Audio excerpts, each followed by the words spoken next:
नमस्कार दोस्तों। क्या आप लोगों को लगता है कि एग्ज़ाम्स में नॉर्मलाइजेशन होना ज़रूरी है? देखिए, इसके पीछे सब लोगों के अपने अपने थॉट्स हो सकते हैं, अपने अपने ओपिनियन हो सकते हैं। ठीक है।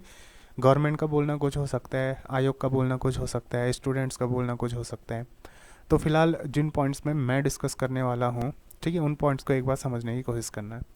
देखिए, नॉर्मलाइजेशन की जो प्रोसेस है, आप सब लोगों को पता है कि नॉर्मलाइजेशन की प्रोसेस में क्या होता है। अभी देखिए हुआ क्या कि यूपी में ठीक है, यूपी में जो अपर पीसीएस का एग्ज़ाम होने वाला था, तो उसको लेके बच्चे प्रोटेस्ट कर रहे हैं नॉर्मलाइजेशन के अगेंस्ट। उनका बोलना है कि एग्ज़ाम में नॉर्मलाइजेशन ना हो, क्योंकि आयोग ने एक नोटिफिकेशन निकाला था जिसमें बोला था कि ठीक है, जो एग्ज़ाम है वो 2 शिफ्ट में होगा।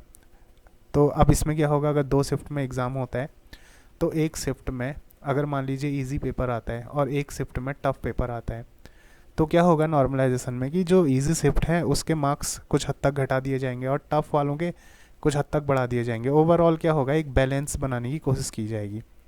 तो ये क्या होता है, आयोग का बोलना है। तो आयोग इसके लिए ठीक है बोलता है कि हमारे पास एक फार्मूला है, उस फार्मूले के बेसिस पे हम लोग क्या करेंगे, नॉर्मलाइजेशन करेंगे। ठीक है, ये आयोग का बोलना होता है।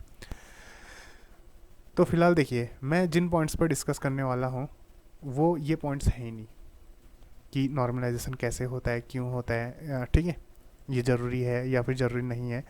कुछ चीज़ों को समझना होगा। किसने? हमारी जो गवर्नमेंट है उसने, आयोग ने, सब लोगों ने कुछ पॉइंट्स को समझना होगा। अब एक चीज़ आप लोग सोचने की ज़रूरत है, ठीक है, मुझको, आप लोगों को, सब लोगों को ये चीज़ सोचने की ज़रूरत है। देखिए, जो बच्चे तैयारी कर रहे हैं, खासकर उत्तराखंड, जैसे हिमाचल प्रदेश हो गया, ठीक है, यूपी, इन जगह में, अब देखिए कुछ ऐसे स्टेट्स हैं जहाँ पे को क्या है, इंडस्ट्रियल एरिया है, ठीक है, जहाँ पे को ठीक है, बड़ी बड़ी कंपनीज होती है, वहाँ पे को जॉब के ठीक है चांसेस होते हैं। लेकिन कुछ ऐसे एरियाज़ हैं ना जहाँ पे को इंडस्ट्रियल सेक्टर ना के बराबर होता है। पहाड़ों में आप कोई बिजनेस वगैरह भी स्टार्ट नहीं कर सकते हैं। ठीक है, एक होता है सेल्फ एम्प्लॉयमेंट, एक होता है बिजनेस। तो सेल्फ एम्प्लॉयमेंट को आप लोग बिजनेस में कन्वर्ट नहीं कर सकते हैं, क्योंकि यहाँ पे को कोई अपॉर्चुनिटी नहीं है, जॉब के कोई दूसरे साधन नहीं है। तो यहाँ पे को बच्चे क्या होते हैं कि गवर्नमेंटल जॉब की ही तैयारी करते हैं। अब नॉर्मली होता क्या है ना कि एक बार तैयारी स्टार्ट की और तैयारी करते करते मान लीजिए बंदे को 2-3 साल हो चुके हैं, तो अब इन 2-3 सालों में ना, ठीक है, वो तैयारी से बैक नहीं हो सकता है।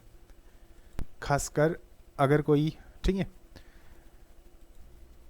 पीसीएस वगैरह की तैयारी कर रहा है, यूपीएससी की तैयारी कर रहा है, उसने अपने 4 साल दे दिए हैं, तो फिर वो वापस बैक नहीं हो सकता है। उसके बाद दो ही ऑप्शन होते हैं, या तो फिर वो सारी चीज़ें छोड़ ही दे, या तो फिर वो आगे कोई बढ़े। ऐसे में कभी कभार क्या होता है कि जो स्टेट पीसीएस का एग्ज़ाम होता है, स्टेट पीसीएस की तैयारी करते करते कभी कभार 35+ हो जाते हैं। अब ऐसे में अगर कोई स्टूडेंट जॉबलेस है, ठीक है, एज उसकी 35+ हो चुकी है, तो उसके ऊपर ना प्रेशर बहुत ज़्यादा होता है। और ये बात सब लोगों ने समझनी बहुत ज़्यादा ज़रूरी है। स्टूडेंट आज जो प्रोटेस्ट कर रहे हैं ना, वो इसी वजह से कर रहे हैं। देखिए, सोशली होता क्या है कि उनके ऊपर का जो प्रेशर होता है उसको समझने वाला कोई नहीं होता है, पहली चीज़। दूसरी चीज़ क्या है कि जो नॉर्मलाइजेशन है उसमें ट्रांसपेरेंसी, ट्रांसपेरेंसी कहाँ से लाओगे? ट्रांसपेरेंसी कुछ है ही नहीं। किसी को कुछ पता ही नहीं चल रहा है कि अगले बंदे के मार्क्स ठीक है ज़्यादा हैं या फिर अगले बंदे के मार्क्स कम हैं। देखिए, नॉर्मल जब कोई रिज़ल्ट डिक्लेयर होता है तो हम लोगों को अपने आसपास के जो लोग होते हैं उनके बारे में पता होता है कि सामने वाला बंदा जो है, ठीक है, पढ़ने में कैसा है, क्या है।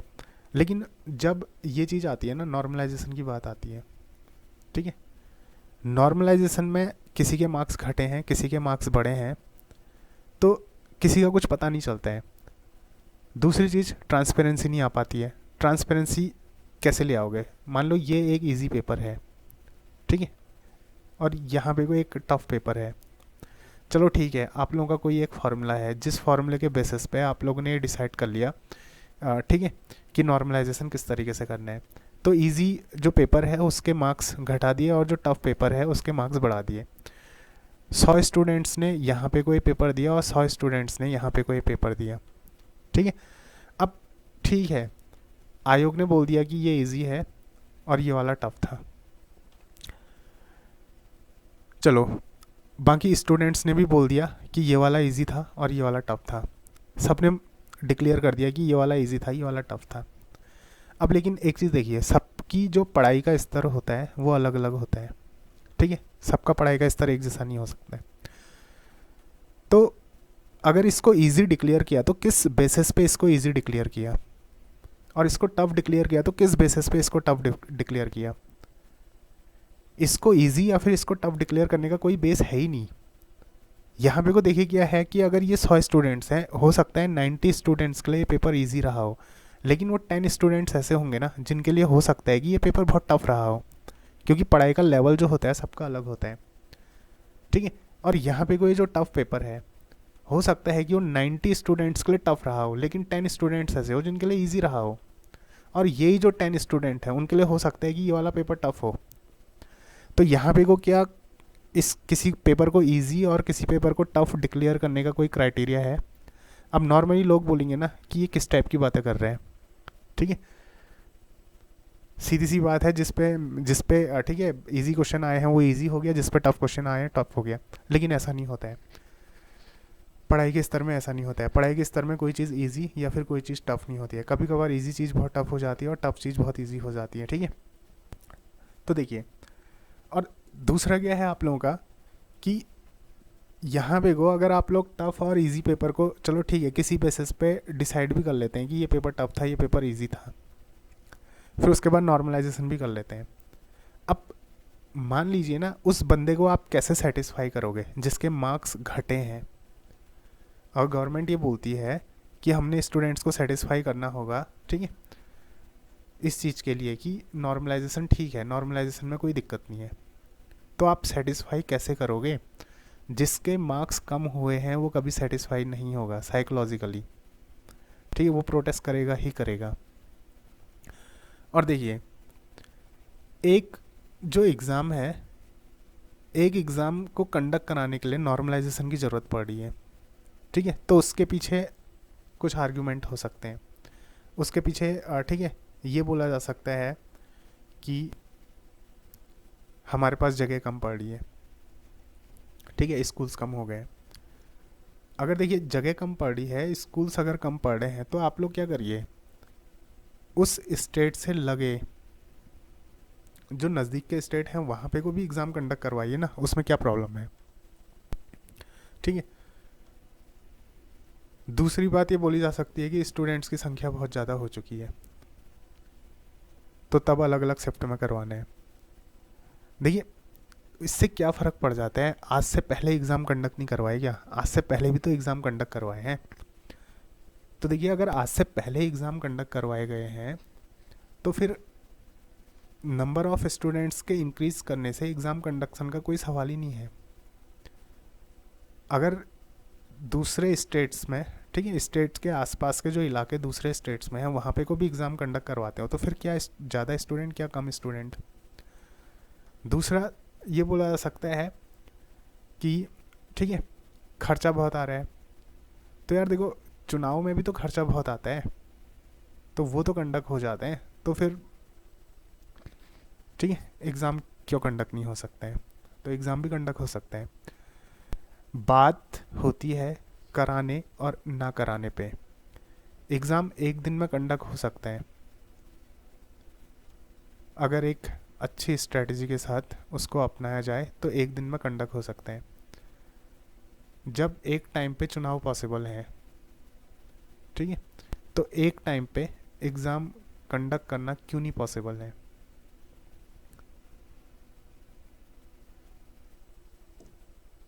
देखिए, ये जो चीज़ें मैं बोल रहा हूँ, इन चीज़ों को आप लोग एक बार खुद समझना। अगर नॉर्मलाइजेशन हर चीज़ में अप्लाई कर दिया जाए, चलो एग्ज़ाम्स में तो अप्लाई हो रहा है, अगर मैं ये बोलूँ कि चुनाव में भी नॉर्मलाइजेशन को अप्लाई कर दो, तो क्या जो हमारे राजनेता हैं वो इस बात को लेके एग्री करेंगे? वो कभी एग्री नहीं करेंगे, ठीक है।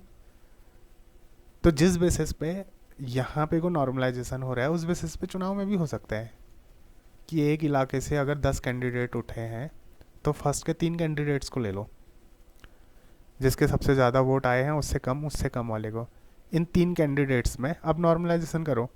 ये भी तो हो सकता है कि जो एक कैंडिडेट सबसे ज़्यादा वोट लेके आया हो, ठीक है, उसके पास पैसा बहुत ज़्यादा उसने लगाया हो, और जो दूसरा कैंडिडेट है जो कम वोट लेके आया उसके पास पैसा ना हो, तो यहाँ भी नॉर्मलाइजेशन होना चाहिए, यहाँ भी बैलेंस होना चाहिए।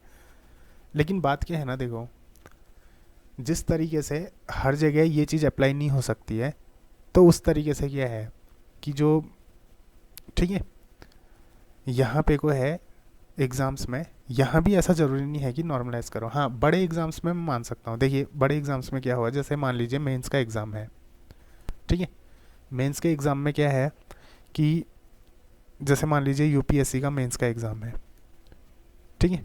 अब मेंस के एग्ज़ाम में अलग अलग सब्जेक्ट हैं ऑप्शनल, तो ऑप्शनल में ठीक है, किसी की फिजिक्स है, किसी की केमिस्ट्री है, किसी की मैथ्स है, किसी की हिस्ट्री है, किसी की ज्योग्राफी है, ठीक, अलग अलग सब्जेक्ट हैं। तो ऐसे में हो सकता है कि मान लीजिए फिजिक्स का पेपर इजी आ गया, या फिर केमिस्ट्री का पेपर टफ आ गया, ठीक है, या फिर मैथ्स का पेपर इजी आ गया। तो अगर मान लीजिए ये पेपर इजी आ गया फिजिक्स का, तो इन बच्चों को बेनिफिट मिल जाएगा, ठीक है। या फिर जो पेपर टफ आया है उनके लिए थोड़ी सी मुश्किल हो जाएगी। तो मेंस में अगर अलग अलग ऑप्शनल सब्जेक्ट हैं तो ठीक है, वहाँ पे को नॉर्मलाइजेशन कर दीजिए, कोई दिक्कत नहीं है। लेकिन जो एग्ज़ाम जैसे प्रीलिम्स का एग्ज़ाम है, अगर वो एक दिन में कंडक्ट हो सकता है तो फिर उसमें नॉर्मलाइजेशन कराने की क्या ज़रूरत है?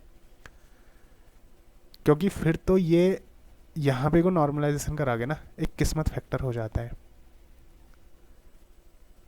किस्मत फैक्टर किस तरीके से, मान लीजिए मेरे को लगा कि पेपर इजी आया था, एक्चुअल में पेपर टफ था, ठीक है, एक्चुअल में क्या था, पेपर टफ था, और मैंने जो पढ़ाई की थी वो कुछ इस तरीके से की थी, मेरे को ठीक लगा पेपर, ठीक है, और मैंने इसमें ठीक ठाक स्कोर किया। या फिर कोई ऐसा बंदा, ठीक है, जिसको पेपर इजी लगा, सॉरी जिसको पेपर क्या लगा, टफ लगा,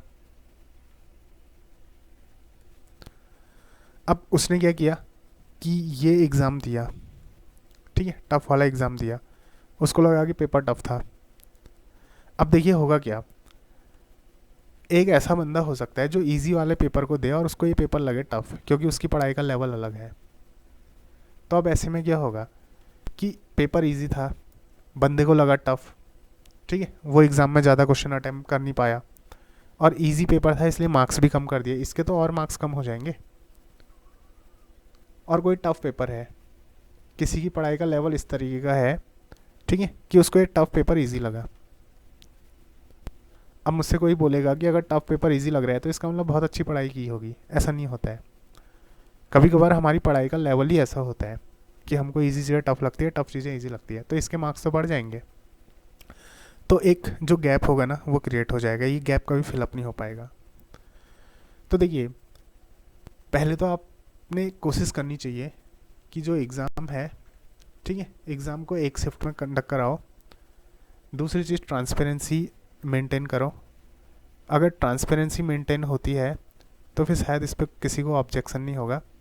और ट्रांसपेरेंसी के साथ साथ, ठीक है, आपने सिस्टम को कुछ ऐसा बनाना पड़ेगा कि एक सेटिस्फेक्शन भी हो,